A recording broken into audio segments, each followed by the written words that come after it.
এই আন্দোলনে আপনাদের পাশে না থাকতে পারা আমার জীবনের সবচেয়ে বড় ব্যর্থতা।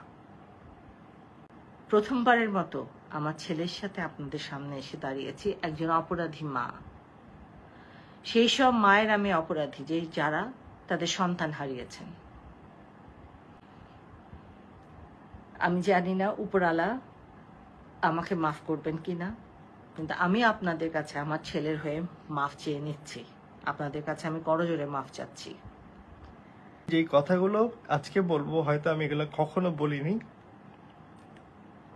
কিন্তু আজকে বলি। আমার জীবন। বিসমিল্লাহির রহমানির রহিম। আসসালামু আলাইকুম। আমি রিজওয়ানা ইউসুফ, একজন মা। আজকে আপনাদের সামনে আমি একজন মা হিসেবে প্রথমবারের মতো আসলাম। আমার ছেলেকে আপনারা সবাই চিনেন, ফারাজ করিম চৌধুরী, যাকে আপনারা মানবতার ফেরিওয়ালা বলেন আপনারা নিজেদের ভালোবাসার থেকে। আজকে জাতির এই সংকটজনক মুহূর্তে আমার ছেলে চুপ, এটার কারণ মা হিসেবে আমি অন্তত জানি। সে যেই ত্যাগ স্বীকারটা করছে সেটা কোনো দালালির জন্য না, সেটা কোনো দলের জন্যও না, সেটা তার পারিবারিক একটা চাপের মধ্যে আছে দেখে সে আপনাদের পাশে দাঁড়াতে পারেনি। কিন্তু সে মন প্রাণ দিয়ে যতটুকু পারছে কাজ করে যাচ্ছে, চেষ্টা করছে যাদেরকে ধরে নিয়ে যাওয়া হয়েছে তাদেরকে যদি ছাড়ানো যায়। কিন্তু আমি কিন্তু চুপ করে বসে থাকতে পারিনি, কারণ আমি জানি আমার দুই সন্তান আমার কাছে কত প্রিয়। একটা মা হিসেবে আমি বারবার আমার ছেলের দিকে তাকিয়েছি, কিন্তু তার দিন ও 5-6 রাত ঘুমায়নি যখন এটা শুরু হলো। ও চেহারার দিকে আমি তাকাতে পারতাম না। আমি মা হিসেবে কিরকম একটা সংকটময় অবস্থানে দাঁড়িয়ে আছি সেটা গত কিছুদিন ধরে আমরা সবাই পরিবারে সেটা এটার ভিতর দিয়ে যাচ্ছি। কিন্তু আজকে না আর চুপ থাকতে পারলাম না, আর ভয় আমার লাগছে না। আজকে আমি আমার ছেলের জন্য আপনাদের কাছে ক্ষমা চাচ্ছি। আমার ছেলে মানুষকে ভালোবাসে, সে সব সময় তার মনটা অনেক নরম, সে মানুষকে অনেক ভালোবাসে। আজকে আপনাদের পাশে সে হয়তো সশরীরে নাই, কিন্তু মন প্রাণ হৃদয় জুড়ে সে আপনাদের সাথে। আমি আমার ছেলে হয়ে আমি লজ্জিত, আমি আজকে লজ্জিত বলছি নিজেকে, মা হিসেবে আমি লজ্জিত আপনাদের সন্তানকে সাথে আমার ছেলেকে পাঠাতে পারিনি। অনেকে হয়তো বলছেন যে আমার ছেলে গেলে চিটাগংয়ের হয়তো কোনো ছেলের গায়ে গুলির আঁচড়টাও লাগতো না। আমি তাদের কাছে মাফ চাচ্ছি, সেই মাদের কাছে আমি মাফ চাচ্ছি, যদিও আমি জানি যে সন্তান হারানোর মতো কষ্টের এর থেকে ভারী আর কিছু নেই। আপনারা আমি আমার জীবনে আমি যখনই আপনাদের জন্য কাজ করেছি,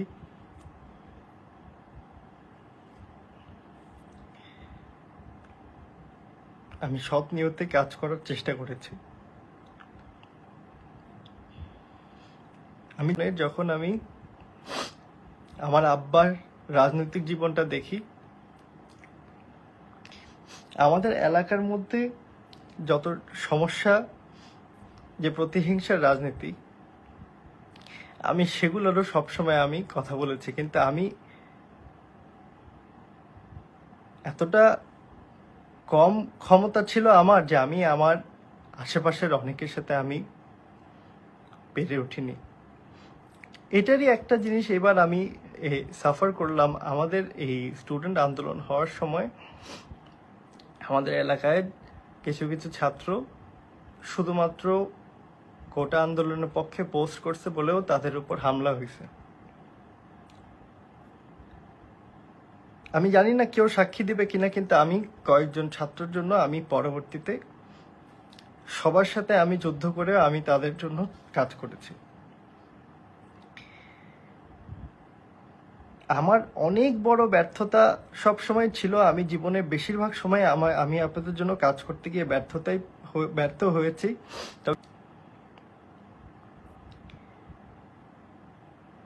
কিছুটা হলেও হয়তো আব্বার জন্য আব্বার দিকে তাকাইছি।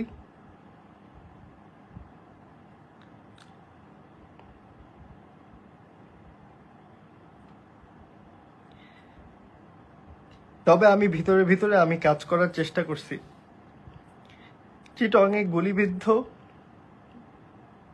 আমি আপনাদেরকে নামগুলো দিব, একজনকে যখন আহত একজনকে হেল্প করার চেষ্টা করছি, ছেলেটা ঘাড়ে গুলি খাইছিল। ও গুলি খেয়ে রিকভার করে বাসায় যখন গেছে ওকে পুলিশ হয়রানি করছে। আবার আমি ওকে চেষ্টা করছি আমার মতন করে একটা জায়গায় রাখতে। চট্টগ্রামে আমাদের এলাকায় যেসব ছেলেদের বাড়িঘর এর উপর হামলা হয়েছে, একে একে করে চেষ্টা করছি তারা যাতে আবার বাড়িতে ফিরে যেতে পারে। এবং আমি কোনোদিনও এই কথা বলিনি যে আমাদের এলাকায় সব ঠিক। আমাদের এলাকার প্রতিহিংসার রাজনীতি অনেক বেশি।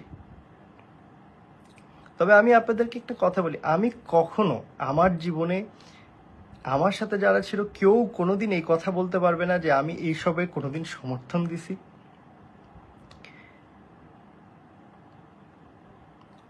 হ্যাঁ, এটা ঠিক যে আমি অনেক দেশের দুর্যোগে কাজ করেছি, কিন্তু এটাতে আমি করতে পারিনি। এটা আমার ব্যর্থতা, এটা আমাকে নিতেই হবে। আমি আহত কিছু শিক্ষার্থীদের কাজ করার চেষ্টা করছি। একটা কথা আজকে আপনাদেরকে বলি, গতকালকে চট্টগ্রামের ছেলেটার বাড়ি গোপালগঞ্জ, তবে চট্টগ্রামে পড়ে। মিরপুর 1-এ মাসনুন নামে একটা ছেলেকে গ্রেফতার করে নিয়ে যায়।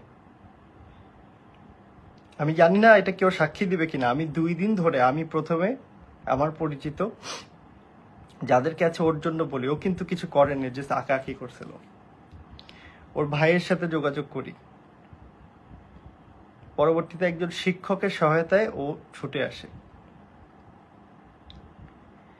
আমি অনেকগুলো পারিনি, আমি 7-8 জন যারা আহত, যারা প্রতিহিংসার শিকার হচ্ছিল। একজন ছাত্র আরমান, তার বোন আমাকে ফোন করে বলছে যে কোতোয়ালিতে ধরে নিয়ে গেছে, তার বোন ঢাকা ইউনিভার্সিটিতে পড়ে। আমি একজন আইনজীবী, তারা বললাম যে ছেলেটা অনেক ছোট, ছেলেটার বয়স 18 হয়নি, আপনারা শুধু এইসব আঁকাআঁকির জন্য ধরেন না। কিন্তু এই কাজগুলো প্রকাশ্যে করতে পারিনি, আসলেই পারিনি।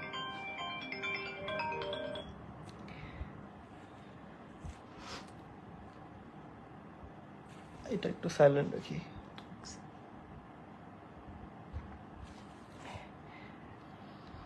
আমার কথা হচ্ছে, আমি আপনাদেরকে আমার পজিশন, আমাকে আজকে বাংলাদেশের অনেক মানুষ আমাকে অন্যভাবে দেখে। আমি আমার পজিশনটা বলি, আমার পজিশন একটা একদম ক্লিয়ার, যে ছাত্রদের উপর যেই প্রথম কথা হচ্ছে, ছাত্রদেরকে যেভাবে গুলি করা হচ্ছে, হত্যা করা হচ্ছে, এটা কোনোভাবে আমি মেনে নিতে পারি না। 1, 2 নাম্বার, ছাত্রদেরকে বলছে হয়রানি বন্ধ করেছে, কিন্তু হয়রানি বন্ধ করেনি। ছাত্রদেরকে প্রতিদিন সন্ধ্যা হলে ধরে নিয়ে যায়।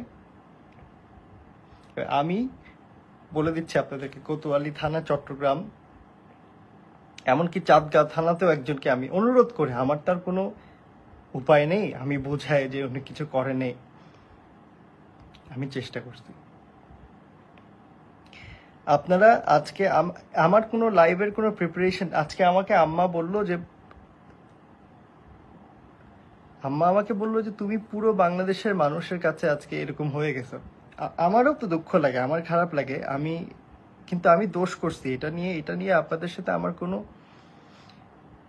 দেখেন আমার ভালোবাসাগুলো যেগুলো আপনারা দিছেন, এবারও আমি আপনাদেরকে একটা কথা বলি। আমি যখন লন্ডনে গেছিলাম কিছুদিন আগে, তো ওখানে আমি যে অনেক দোকানপাটে গেলে বাঙালিরা টাকা নিত না, বলতো যে আপনি আমাদের এলাকার জন্য করছেন, ভালো কাজ করছেন। তা আমি চিন্তা করতাম যে আল্লাহ আমাকে আপনাদের মাধ্যমে এত সম্মান দিছে।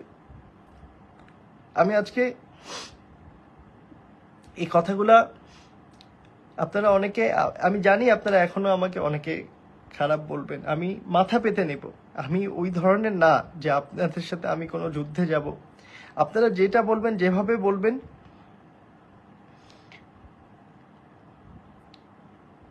সকলেরই একটা, আমার যদি কোনো ভালো কাজ আপনাদের কখনো যদি মনে হয় আমার ছোটখাটো কোনো কাজ, আমার কোনো ভালো কাজ আপনাদের কোনো সময় ভালো লাগছে, যে না একটা ভালো কাজের দিকে তাকিয়ে হলো আমার হাজারো খারাপ কাজের মধ্যে, যদি আপনাদের কোনো কিছু আমার ভালো লেগে থাকে, আমাকে একটা সুযোগ দেবেন।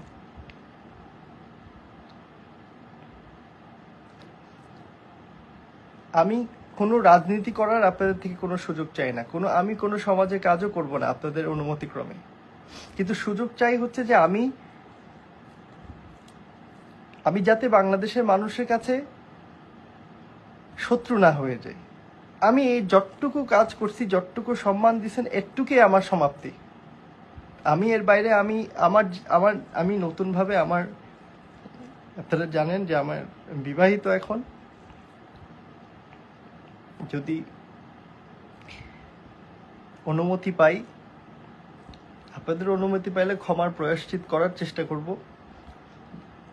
কিন্তু এখন ছাত্রছাত্রীরা আমাকে মেনে নাও নিতে পারে, আমি জানি, আমি এটাও বুঝি। কিন্তু অনেকে তাও ডাকে, কিন্তু আমি চিন্তা করি কোন মুখ নিয়ে যাব। আমি প্রথম থেকে তো ছিলাম না। আর প্রথমে বুঝতে ভুল করছি। আমি প্রথম যেদিন ভিডিও বানাই, আমি ভাবছি কোর্টের রায় দিয়ে এটা শেষ হয়ে যাবে, কিন্তু কোর্টের রায় আগে ছাত্রদের উপর আঘাত করা হয়, এবং আঘাত করার সাথে সাথে হত্যা এবং তাদের মৃত্যু হয়। তখন আমার আগের কথাটা পুরোপুরি, এটার আর কোনো দাম থাকে না। তবে এই পুরো ঘটনাটা আমার একটা অনেক বড় দোষ হচ্ছে, আপনারা বলতে পারেন আমাদের এলাকায় যে রাজনীতি হয়, এটা নিয়ে আমি অনেকবার বলেছি, কিন্তু এটা আমি পরিবর্তন করতে পারিনি। আর আমার কাছে পারবো বলে আমার কাছে মনেও হয় না। যদি আমি কোথাও একটা থাকতাম হয়তো কিন্তু শুধুমাত্র আমার সমাজের কাজ দিয়ে আমি সেটা পরিবর্তন করতে পারবো না, আমি এটা পারিনি। আমি কিন্তু প্রতিটা ভুল ত্রুটি আমি যখনই আমার জীবনে করেছি, আপনাদের থেকে আমি শিখেছি। আপনারা আমাকে বলেছেন আমার জীবনে অনেক অনেক অনেক অনেক ভুলের মাঝে আপনারা আমাকে ধরিয়ে দিয়েছেন। আমি সত্যিকার অর্থে বলতে, আমি বাংলাদেশের মানুষের, আমি আপনাদের শত্রু হতে চাই না। আমার যদি সুযোগ থাকে, আমাদের চ্যানেলটি সাবস্ক্রাইব করে রাখুন, প্লে বাটনটি চালু করে রাখুন নিত্য নতুন ভিডিও পেতে। ধন্যবাদ।